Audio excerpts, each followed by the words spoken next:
I am for repealing Common Core, especially in its current form. I do think there may be a better solution, a better option out there for children. I think it would probably involve giving more flexibility and control to local school boards. Also, as far as charter schools, that gets back to kind of, I'm a limited government kind of guy. I'm for giving families freedoms to choose for their children, the best path for them. I think if public school is the best for families, if it's homeschooling, if it's charter schools, whatever is going to give families an opportunity to do what they feel is best for their children, I'm going to be supportive of, especially when it involves education. They do have a place in Alabama. I think they do.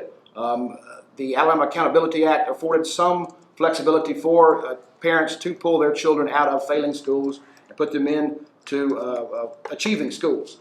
However, you leave behind children whose oftentimes parents do not care about them, and you just foster that lack of caring in that school system. I mean, West Alabama is just a prime example of public schools that have gone wrong. We're going to have to do something with the kids who are left behind. Cool question. It's one I'm very familiar with, being a member of a school board. There's a lot of misinformation. There's a lot of divisiveness over this issue, and it's the one issue that is, I think, needs to be resolved, because we need to quit fighting about education in Alabama. The facts are we're number 44 in education. The facts are we have a long way to go. The problem with Common Core, and you can't really respond in a minute to the issues, but part of the problem was the initial Common Core concept was a step in many people's minds toward federalizing education. When President Obama tied the race to the top funding to that, that's kind of crossed that gulf.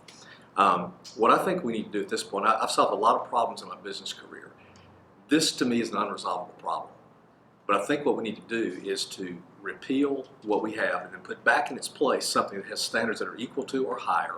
Clearly, it's clear to everyone that the federal government is not in control of education. State departments have control of education, and local districts have control of curriculum, and we value parental involvement. I think that's all resolvable. With respect to charter schools, that's about parental choice. I support that. We don't need charter schools on every corner, but there's certain areas that need charter schools, and I think that should be a choice. But they also have to be accountable. So we have to monitor the results there.